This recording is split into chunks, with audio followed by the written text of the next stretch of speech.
ಇನ್ನು ಒಂದೆಡೆ 5G 6G ಕಾಲದಲ್ಲಿ ಇತ್ತ ಹಾಸನ ತಾಲೂಕಿನ ಪ್ರಸಿದ್ಧ ದೇವಾಲಯಗಳಲ್ಲಿ ಒಂದಾಗಿರ್ತಕ್ಕಂಥ ಹಾಸನದ ಪುರದಮ್ಮ ದೇವಾಲಯ ಸುತ್ತ ಮೊಬೈಲ್ ನೆಟ್ವರ್ಕ್ ಸಮಸ್ಯೆ ತಲೆದೋರ್ಬಿಟ್ಟಿದೆಯಂತೆ. ದೇವಾಲಯಕ್ಕೆ ಬರುವ ಭಕ್ತರು ಹಾಗೂ ಸಾರ್ವಜನಿಕರು ವ್ಯಾಪಾರಿಗಳಿಗೆ ಇದರಿಂದ ತೀವ್ರ ಸಮಸ್ಯೆ ಎದುರಾಗ್ತಾ ಇದೆ.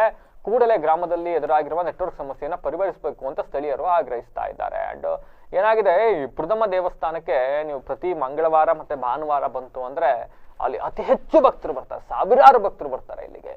ಆದ್ರೆ ಇಲ್ಲಿ ಸರಿಯಾದ ನೆಟ್ವರ್ಕ್ ಸಿಗ್ತಾ ಇಲ್ವಂತೆ. BSNL ಸೇರಿದಂತೆ ಯಾವುದೇ ಖಾಸಗಿ ನೆಟ್ವರ್ಕ್ಗಳು ಕೂಡ ಸಿಗ್ತಾ ಇಲ್ಲ. ಪರಿಣಾಮವಾಗಿ ಇಲ್ಲಿ ಸಮಸ್ಯೆ ಏನಾಗ್ತಾ ಇದೆ ಅಂತಂದ್ರೆ, ಸಾವಿರಾರು ಜನ ಬರ್ತಾರೆ, ನಾನು ಇಲ್ಲಿ ಎಲ್ಲಿದೀಯಪ್ಪ ಅಂತ ಕೇಳಿದ್ರೆ ಇವ್ರು ಎಲ್ಲಿದ್ದೀನಿ ಅಂತ ಹೇಳಕ್ ಮತ್ತೊಬ್ರಿಗೆ ಫೋನ್ ಸಿಗೋದಿಲ್ಲ. ಇದಕ್ಕಿಂತ ಮೇಜರ್ ಸಮಸ್ಯೆ ಏನು ಅಂತ ಅಂದ್ರಲ್ಲಿ, ಅಲ್ಲಿ ವ್ಯಾಪಾರಸ್ಥರುಗಳಿಗೆಲ್ಲ UPI ಕಾಲ, ಯಾರು ಕ್ಯಾಶ್ ಇಟ್ಕೊಂಡು ಓಡಾಡೋದು ಬಹಳ ಕಡಿಮೆ.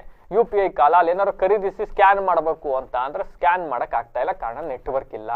ಇನ್ನು ಅಲ್ಲಿರ್ತಕ್ಕಂಥ ವ್ಯಾಪಾರಸ್ಥರು ಸರಿಯಾಗಿ ಇದರಿಂದ ವ್ಯಾಪಾರ ಮಾಡಕ್ಕಾಗ್ತಾ ಇಲ್ಲ. ಈ ಬಗ್ಗೆ ಸಾಕಷ್ಟು ದೂರು ಕೊಟ್ಟರು ಯಾರು ಗಮನ ಹರಿಸ್ತಾ ಇಲ್ಲ ಅಂತಕ್ಕಂಥ ತಮ್ಮ ಅಳಲನ್ನು ತೋಡ್ಕೊಂಡಿದ್ದಾರೆ.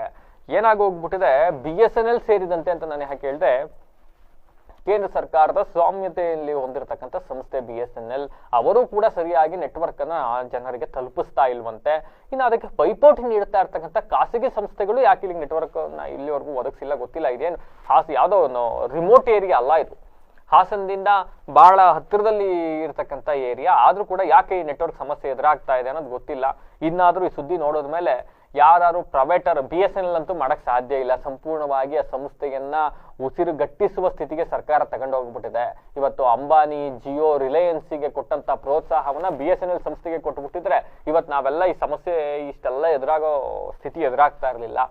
ಬಟ್ ವಿಪರ್ಯಾಸ ಅಂದ್ರೆ ಇನ್ನೆಲ್ಲ ಬೇರೆಯವರು 6Gಗೆ ಹೋಗ್ತಾ ಇರ್ತಕ್ಕಂಥ ಸಂದರ್ಭದಲ್ಲಿ ಈಗ 4G ಕೊಡ್ಕೊಂಡು ಓಡಾಡ್ತಾ ಇದ್ದಾರೆ. BSNLಗೆ 5G ಕೊಡಕ್ಕೆ ಅವರು ಒದ್ದಾಡ್ಬೇಕಂತ ಸ್ಥಿತಿ ಎದುರಾಗಿದೆ. ಇನ್ನು BSNL ನೆಟ್ವರ್ಕ್ ಎಲ್ಲಿ ಒದಗಿಸಕ್ ಆಗ್ತಾ ಇಲ್ಲ. ಅಟ್ಲೀಸ್ಟ್ ಬೇರೆ ನೆಟ್ವರ್ಕ್ ಯಾರಾದ್ರೂ ಕೂಡ ಇದು ಸುದ್ದಿ ನೋಡಿ ನಿಮ್ಗೆ ಒಂದಿಷ್ಟು ಗ್ರಾಹಕರು ಹೆಚ್ಚಾಗ್ತಾರೆ ಅನ್ನೋ ಕಾರಣಕ್ಕೋಸ್ಕರ ನಾವು ಅಲ್ಲಿ ನೆಟ್ವರ್ಕ್ ಒದಗಿಸ್ಕೊಟ್ಟು ಜನರ ಸಮಸ್ಯೆ ಪರಿಹರಿಸಿ ಅಲ್ಲಿ ಜನ ಒಂದಿಷ್ಟು ಮಾತಾಡಿದ್ದಾರೆ. ಏನ್ ಮಾತಾಡಿದ್ದಾರೆ ನೋಡಿ. ಪ್ರತಿಯೊಂದಿಲ್ಲಿ ಲಕ್ಷಾಂತರ ಕೋಟ್ಯಾಂತರ ರೂಪಾಯಿನ ವ್ಯವಹಾರಗಳು ನಡೆಯುತ್ತೆ. ಬಂದಾಗ ಎಲ್ಲರಿಗೂ ತುಂಬ ಸಮಸ್ಯೆ ಆಗುತ್ತೆ. ಹೊರಗಡೆಯಿಂದ ಹಾಲ್ಗಳಿಗೆ ಊಟಕ್ಕೆ ಬರ್ತಾರೆ. ಬಂದಾಗ ಯಾವ ನೆಟ್ವರ್ಕು ಏನೂ ಕೆಲಸ ಮಾಡಲ್ಲ. ಹಂಗಾಗಿ ತುಂಬ ನಾವು ಎಲ್ಲ ಅಧಿಕಾರ DC ಅವ್ರ ಗಮನಕ್ಕೆ ತಗೊಬಂದು ನಮ್ಮ ಶಾಸಕರ ಗಮನಕ್ಕೂ ತಗೊಬಂದಿದ್ದೀವಿ. ಈ ಒಂದು ಸಮಸ್ಯೆ ಬೃಹದಾಕಾರ ಅಂತ ಅಂದರೆ ಕೋಟ್ಯಾಂತರ ರೂಪಾಯಿನಾಗೋ ಜಾಗದಲ್ಲಿ ತುಂಬ ಸಮಸ್ಯೆಗಳಾಗಿ ಇದು ಒಳ್ಳೆಯ ಒಂದು ವಾಣಿಜ್ಯ